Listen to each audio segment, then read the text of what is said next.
Hello there, Michael from the Academy. Hope you're well today. We're just going to do a late summer tour of the garden here at school.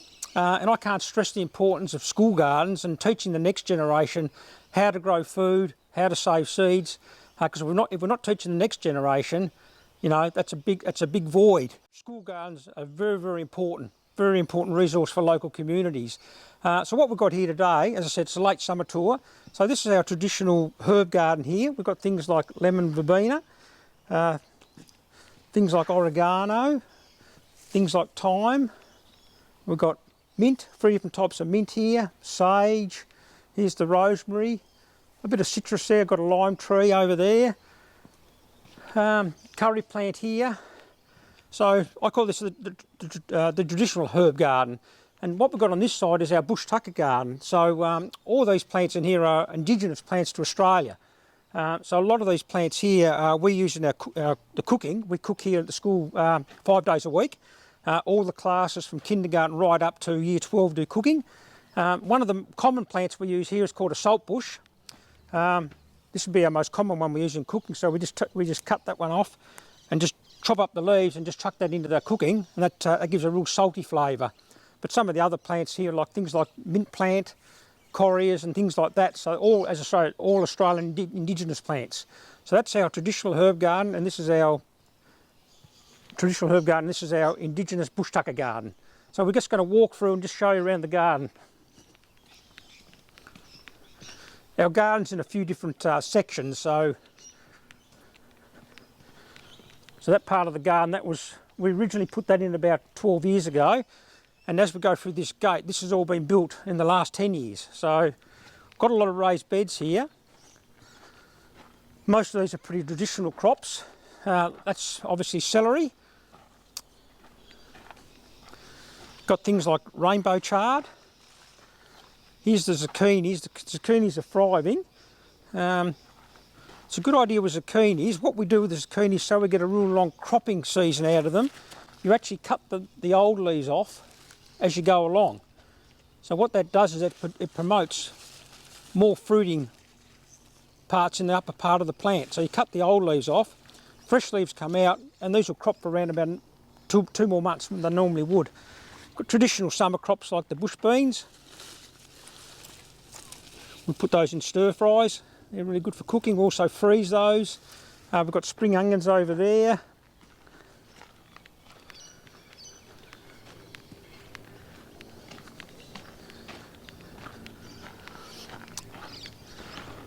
One of the things we do, which I'm really excited about, in the school garden, we actually sell some of the produce to one of the local restaurants, and things like we sell a lot of like parsley, chives, curly leaf parsley. They like that sort of stuff in their cooking. Kale's another popular crop at one of the local restaurants. So these are all, as you can see, all raised beds, so they're easy to sort of work with and easy to get to the plants with. There's our garden classroom. Students come down, we do all our garden activities there. We might have a look in the growing on house.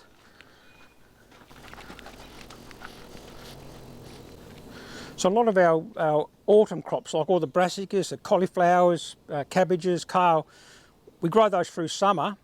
And as you can see, that we grow them all in these little pots, makes them very easy to transplant. So these will all be started transplanting next month. So once we get into autumn, we'll start planting some of those. So brassicas, we've got leeks. Some of the summer crops we grow in here, like the capsicums, bell peppers if you're in Northern Hemisphere. They're all doing well. So what we do in winter time, we put those in the propagation house and we keep on growing these in winter time. So we might go through to what we call the scarecrow garden, which will be obvious when I show you the scarecrow there. Our chickens are doing well. I think we've got about 10 chickens at the moment. It's a mixed hybrid breed. We're getting around about 10 eggs a day, so that's really good. So organic eggs for the cooking every day.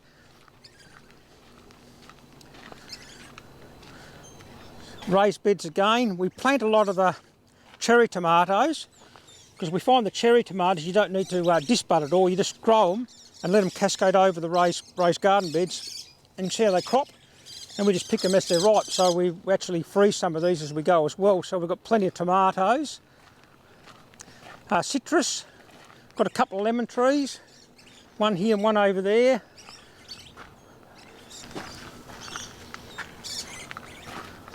And what we've got down here is some seedlings. These are spring onions. Once again, we just grow them in these individual pots. That way, if we want to put a bed of spring onions out, all we do is we plant 30 or 40, and then we keep another tray back for the next crop. So we've got things like spring onions, we've got swede, ready for planting in autumn, beetroot, and a bit of parsley we're going to pot up.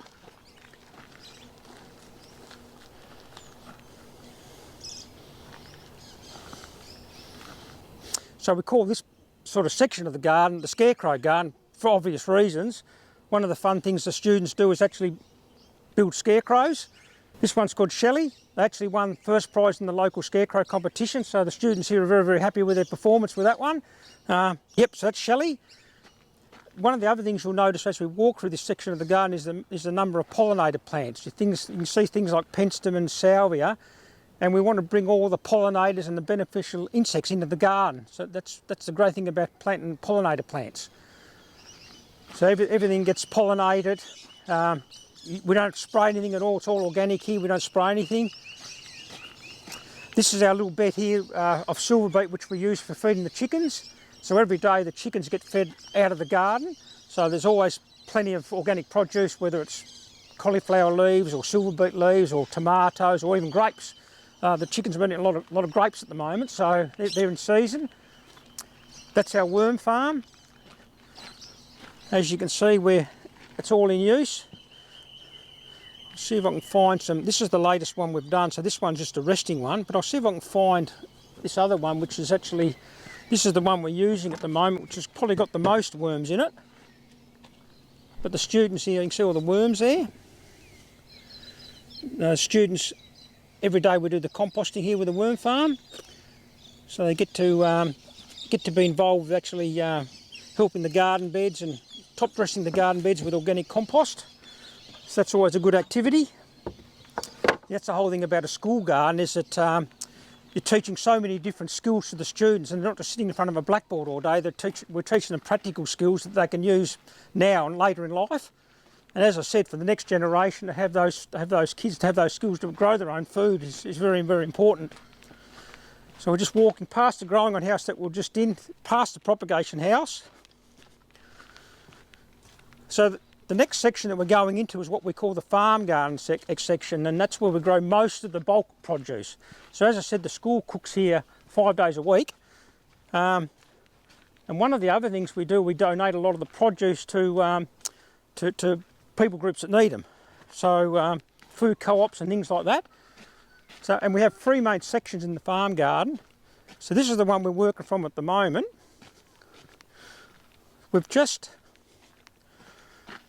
Last week we just harvested all the potatoes, so we had 4 rows of potatoes. So we've got about 250 kilograms of potatoes that we can use in the school cooking here for the rest of the year, and also donate some of those. And we tend to cook on a seasonal basis, so whatever's in season. At the moment they're doing vegetable stir fry, so we've got things like the leeks. Always grow carrots. We grow carrots most of the year. Just have a look at one of those. As you can see, beautiful carrots. Kids get to learn how to grow everything. We've got some capsicums there, just starting to ripen up now that it's late summer. Starting to colour up. And we actually rotate. So this is the first section we plant. We plant this one in spring. The next one we planted out over summer. So that one will be finished in a couple of months. As you can see, we've just got basically the same crops at a different stage. So here you've got silver beet, you've got leeks, you've got carrots. We're going into the brassica season. That's your cabbages, your cauliflowers, your kales. So as you can see, we've got plenty of cabbages, cauliflowers. They'll be ready later in the autumn. So as I said, it's late summer now. Another 2 months' time we'll be picking all this sort of stuff. Beetroot, popular one, swede, and of course broccoli. So this middle section in the school garden here, this will be used for for cooking, and starting around about 6 weeks' time, and this will last all through winter into early spring. And then we've got one last section, the farm garden section out the back here. And the reason why we plant this one later is this one, in the winter time, this one gets the most sun. So as the winter goes on and the sun sets lower in the sky, this section of garden out here gets the most sunlight, so it's the best place to grow veggies. So what we do with this section is we start planting this one in April. All the garden is no dig. We don't rotro anything. All we do is we sow the crops or plant the crops. Then after they're finished, we just top dress it with the compost. So we'll do another video in a couple of months' time, and we'll have all this planted out, all top dressed with the worm castings.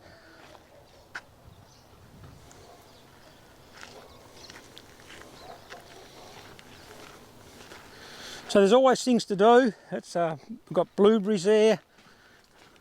Had a really good season with blueberries, and what we do with all the berries like the blueberries, the raspberries, the strawberries, we actually freeze those. We pick those over summer and then we freeze those, and we can use those all through the year then. Got a magnificent crop of grapes. You can certainly tell it's late summer, as you can see. Maybe get that one's called Schuller. That's an old heritage grape, but the chickens absolutely love these.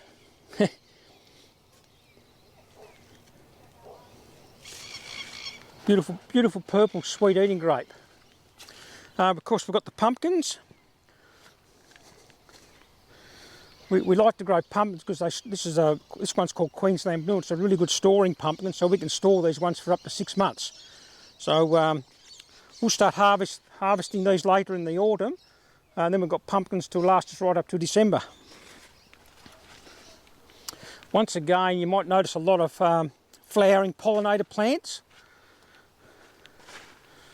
We've got things like dahlias and daisies here, and as I said, salvias, penstemons, and this brings all the good pollinators into the garden.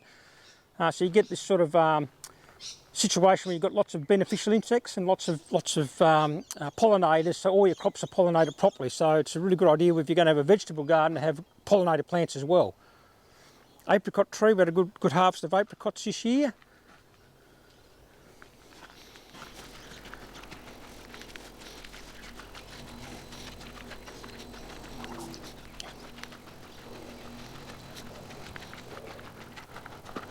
And so the other thing I wanted to mention, all these fruit trees, so we've got about 50 fruit trees at school here, and they're all heritage varieties. They're all varieties that have been around for more than 50 years, and some of them are quite hard to come by now. So, and what we do with these, we use these fresh in the recipes, or we freeze a lot of the fruit, so we can have them 12 months of the year as well.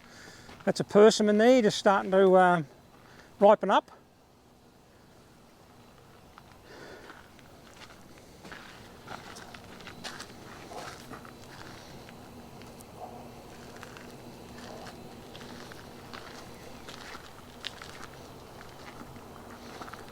Figs starting to ripen up, and most of the other crops, because it's late summer now, of course, are finished. All your cherries and your plums, your apricots, they're all finished, but everything was very productive this year, so we're very happy with it all. So that's our summer tour of the school property. Hope you found that interesting. We'll come back in a month or two in the autumn and just show you what's happening in the autumn. But in the meantime, stay safe, stay well, and God bless. Catch you next time.